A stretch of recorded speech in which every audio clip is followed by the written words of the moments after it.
On attaque la suite de la douche. On va s'occuper du carrelage au sol. Donc nous on a prévu une mosaïque qui est ici. Voilà. Et régler la petite barre là.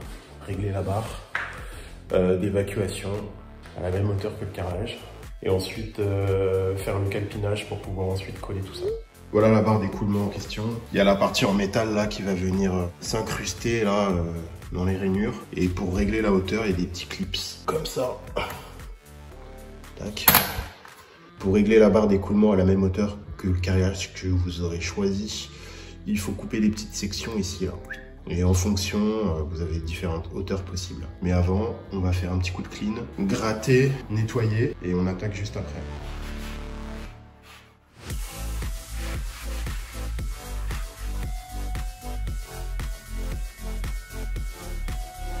Pour le réglage de la barre d'écoulement, moi avec mes calculs, on va partir au plus petit, à la plus petite section. Donc je vais la couper tout de suite. Voilà, au cutter. Je prends ce clip là et je vais venir le fixer là. Tac. Maintenant qu'il est fixé, je place ma barre.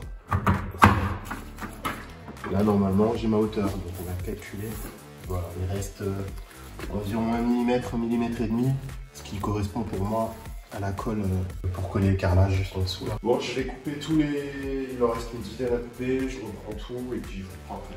Bon, ça y est, j'ai coupé toutes les sections, donc je vais remettre le cadre. Voilà. Là, je suis au plus bas. Et là, je suis nickel pour le carrelage. Nickel. Et le truc qui est sympa, c'est que du coup, les sections là, ça permet de cadrer la grille. Elle est complètement calée, elle ne peut pas bouger. Pour le calpinage, on va partir du côté extérieur, sachant que de ce côté-là, ici, il y aura un carrelage qui viendra chevaucher en fait la mosaïque et qu'on ne verra pas les coupes. L'idée, c'est de vraiment caler ici, là, sur l'extérieur. Bon, alors là, c'est la fin du calpinage. C'est bien, tu as tout coupé, c'est propre. Et après, il restera à coller tout ça. Voilà le rendu. Moi, j'adore. Ouais, c'est du verre, mais c'est mat. Bon, alors en pleine pause du sol de la salle de bain, enfin de la douche. Faites comme c'est une mosaïque et que les carreaux sont très fins, enfin ils sont très petits, et que les joints sont très fins, faut pas mettre trop de colle parce que sinon ça bave à l'intérieur, ça remonte et après il n'y a plus de place pour faire les joints. Donc il faut absolument faire attention.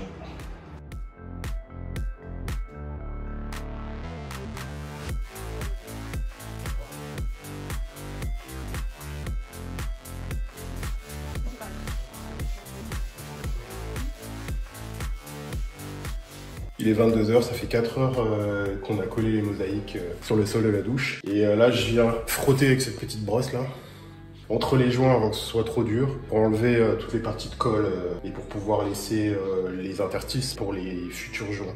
Donc on est parti là à 4 pattes, à gratter, à frotter.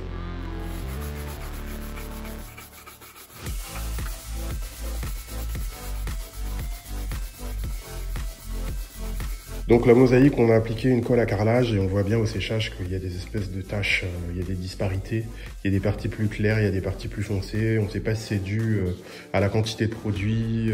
Bon, voilà, moi je suis pas carreleur, donc forcément en plus je fais pas le boulot aussi bien. Et mon regret, c'est de ne pas avoir opté dès le départ pour un produit comme celui-là, c'est-à-dire une colle et joint époxy. Ça sert et à la fois de colle et à la fois de joint. On n'aurait eu aucune disparité si on avait utilisé ce produit. Et puis en plus, tout ce qui est époxy, bah évidemment, on a une meilleure étanchéité à l'eau. Si vous le faites chez vous, optez pour un produit 2 en 1 et surtout, vous n'aurez aucune disparité, ce sera beaucoup plus beau.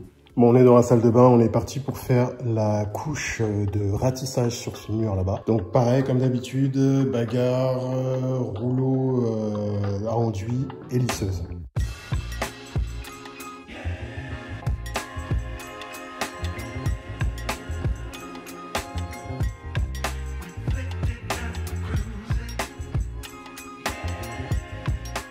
Allez, on est parti pour la première couche de peinture. Donc nous, on a choisi l'Aquasoft, je sais pas si on la voit. Donc c'est ça, c'est une peinture qui permet de peindre les pièces humides. Voilà, et comme on voulait, nous on aime le rendu mat, c'est du velours, donc c'est un peu entre les deux, ça permet d'être lessivable et ça résiste plutôt pas mal à l'humidité. Je vous filme pas toutes les couches de peinture parce que sinon on s'en sort pas, et je vous reprends après quand c'est terminé.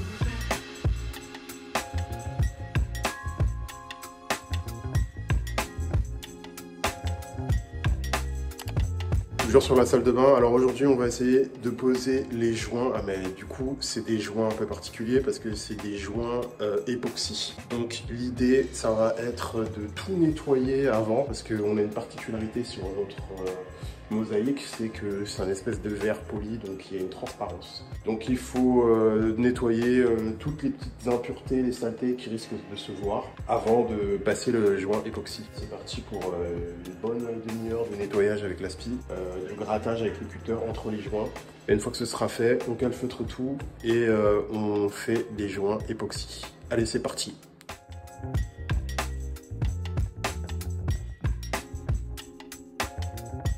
Ok, donc j'ai ouvert le pot de résine époxy. Donc vous avez cette espèce de pâte là qui est un petit peu granuleuse. Il faut ajouter ce produit là. Donc il n'y a pas de dosage, on balance tout dans le seau. Une fois que le produit est mélangé, on a un peu moins d'1 heure pour l'utiliser et tout le surplus c'est poubelle. On ne dose pas, on ne fait pas moitié-moitié. Le produit est vraiment prévu pour que tout soit utilisé ensemble et que le dosage soit parfait. Donc on est parti et puis ensuite on a 45 minutes pour appliquer le produit. Bon voilà à quoi ça ressemble une fois vidé à l'intérieur du seau. Je perds pas de temps, je mélange et on est parti.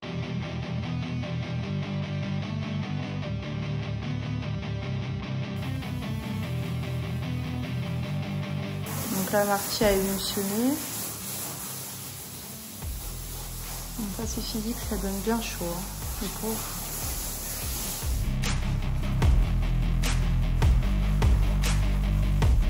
Maintenant, je vais nettoyer avec l'éponge. Donc, je tips de Eric Le Carreur. Merci, on va utiliser ça. Hop.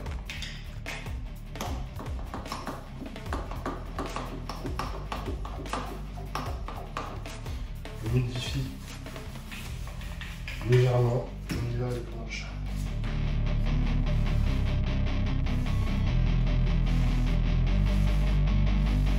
Donc ça, faut le faire rapidement dès que tu as fini de mettre ta résine. Bon voilà le rendu avec les joints, c'était assez physique. Je suis un peu déçu parce qu'on avait choisi une couleur ivoire et je trouve que c'est trop clair, on aurait peut-être mieux fait de choisir du gris. Après ça passe, voilà, c'est pas si mal que ça. On vient enfin de recevoir les ventouses pour pouvoir poser le carrelage. Donc on va pouvoir attaquer dès la semaine prochaine et on a hâte de vous montrer ça. Vous savez, les carreaux, c'est des grands carreaux, très grand format, 150 par 75. Bon alors, pour vous donner une idée de quoi on parle, c'est ces carreaux-là, ils sont assez grands, ils sont vraiment énormes par rapport à la porte. Donc on va se lancer, de toute façon on n'a pas le choix et puis on vous montrera ce que ça donne. Et j'en profite pour souhaiter un joyeux anniversaire à ma petite femme adorée. Alors pour la pose du carrelage de la douche, je viens de terminer mon calpinage. C'est-à-dire que j'ai placé mes carreaux. Je savais que j'avais 4 rangées de carreaux dans la douche. Et du coup, j'ai essayé de les placer de la manière la plus harmonieuse avant la coupe et la colle. C'est un peu fatigant, c'était long. Heureusement, j'avais des ventouses. Donc maintenant que je sais où chaque carreau va aller, je vais pouvoir les couper et les placer, les coller. Voilà mon petit atelier mobile de découpe pour le carrelage. J'ai pas trouvé de meilleure solution. J'ai installé ma carrelette en dessous. Et puis pour faire une coupe droite et bien perpendiculaire, je vais installer une règle ici avec des serre-joints. Et puis ça devrait le faire, couper les grands formats avec la petite carrelette.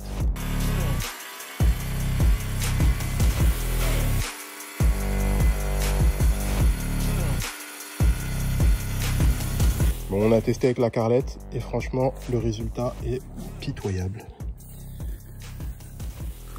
Ça a tout écaillé là. C'est vraiment hyper moche et ça a pété au coin. Donc pas de souci, celui-là on l'utilisera comme chute, on en a besoin pour la niche. Donc c'est pas perdu. On va acheter un matériel un peu plus adapté là. Parce que ce matin, j'ai enfin reçu la carrelette pour pouvoir attaquer la découpe et la pose du carrelage. Alors je vous montre ça. On a choisi ce modèle-là de chez Ryobi, on va voir ce que ça donne. C'est un modèle à eau. Bon, je viens de récupérer la machine, de l'assembler, de mettre une lame diamant neuve. Tout a l'air ok, j'ai mis de l'eau. J'ai pris une chute de carrelage et puis on va tester, voir ce que ça donne.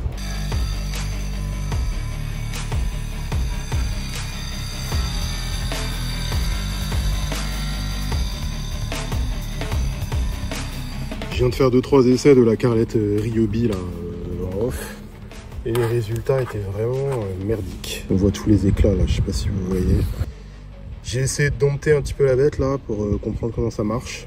Donc déjà on peut régler le débit d'eau, il faut y aller doucement et ça marche mieux sans forcer avec un guide. Là je vais refaire un test de coupe avec le carrelage à l'envers, on va voir ce que ça donne.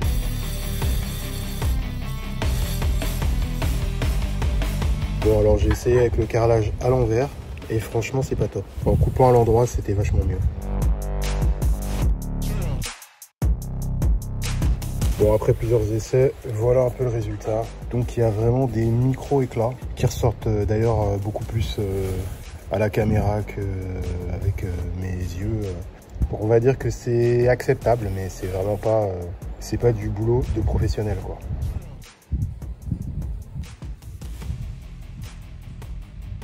J'ai préparé mon carreau pour la coupe, donc j'ai créé un guide avec une règle de maçon et des serre-joints. Et puis j'ai scotché et j'ai tracé ma ligne de coupe directement sur le scotch pour éviter les rayures dues en fait au-dessous de la carrelette.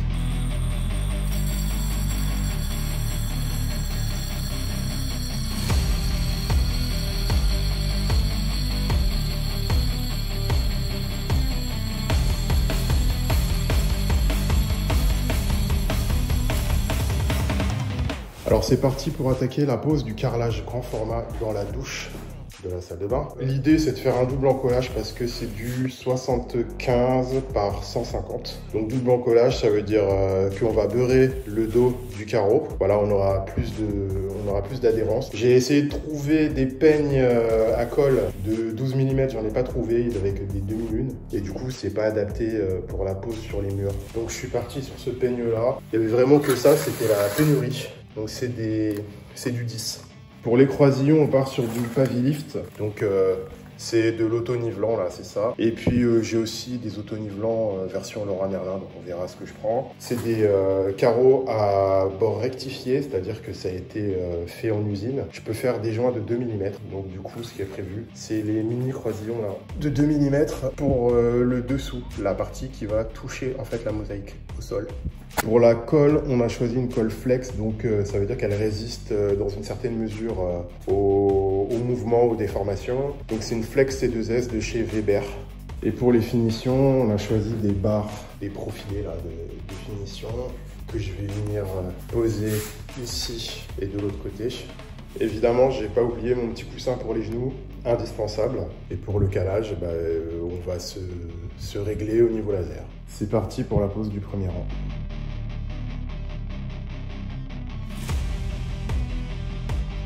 Ça y est, je viens de beurrer l'arrière de mon carreau.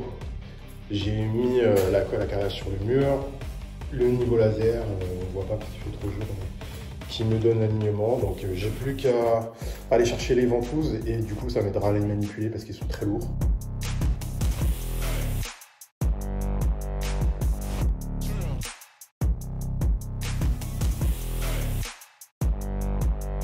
Bon, je suis en train de préparer la pose du carrelage pour la salle de bain. Donc là, j'ai été chercher un carreau. J'ai créé un gabarit parce que je ne vais pas m'amuser à manipuler un truc aussi lourd et aussi gros. Et puis, une fois que j'aurai mon gabarit en carton, je pourrai créer les emplacements pour la robinetterie et puis faire mon calpinage plus tranquillement. Bon, voilà mon gabarit découpé. Donc reste plus qu'à faire mon calpinage et puis à tracer les emplacements dessus de la robinetterie pour pouvoir préparer le perçage du carrelage. Allez, je vais attaquer les coupes de la robinetterie. Donc je me suis fait un gabarit en carton là juste à côté. Et du coup j'ai pu reporter toutes mes cotes sur le carreau. Et là j'ai tout scotché et je vais percer avec la plongeante. J'ai fait des tests moi avec perçage à l'endroit, à l'envers, et je ne sais pas pourquoi quand je perce de cette face là à la face visible, j'ai moins de, enfin ça perce mieux, j'ai moins d'éclat.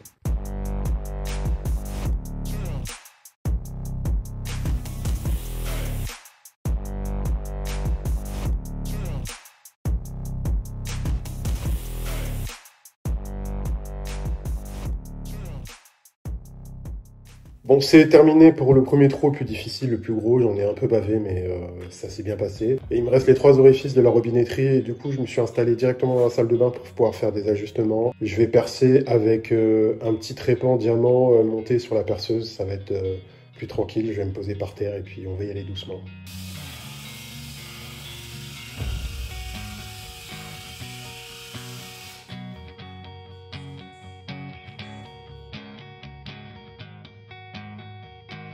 Bon les amis, ça y est, je viens de présenter mon carreau, j'ai réussi toutes mes coupes, regardez, ça passe nickel. Trop content, je suis pas pro, je suis pas carreleur, mais ça passe.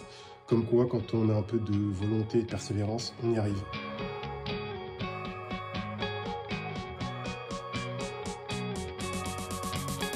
Allez, ça y est, j'ai posé mon deuxième rang. Je suis super fier. Je suis tellement de niveau que ça fait vraiment plaisir. Et du coup, pour la niche, j'avais prévu une marge et ça va me permettre de jouer et puis de régler ma niche en fonction de mon carreau et pas d'être obligé de faire des découpes sur un carreau grand format comme ça, c'est un calvaire. Donc la niche sera rétrécie un petit peu par rapport à ce que vous voyez, mais c'était prévu. Je m'étais calé par rapport à cette bouteille de shampoing là. Donc il y a de la marge, hein. Avant d'attaquer la suite de la pose de mon carrelage, je me suis dit que par sécurité, j'allais me faire un petit joint au silicone ici. Parce que le carrelage va venir en recouvrement et du coup, ça ne sera plus accessible pour les joints époxy. Je vais vous montrer de l'autre côté. Le carreau vient en recouvrement et du coup, ce joint-là, ça va pas être possible de le jointer. Ce sera complètement bloqué par le carreau.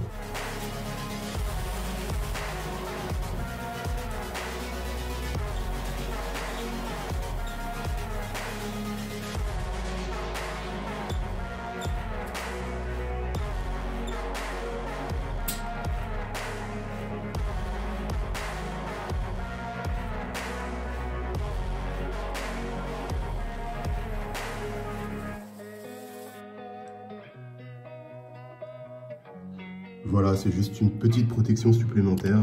Moi, ça me permet de dormir tranquille.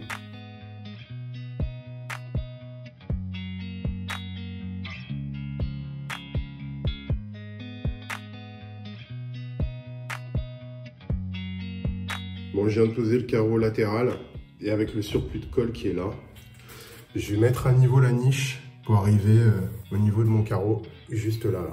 Voilà. Donc petit à petit, je vais remplir et puis je ferai une légère pente de 2% pour que l'eau puisse s'évacuer correctement et qu'il n'y ait pas de stagnation.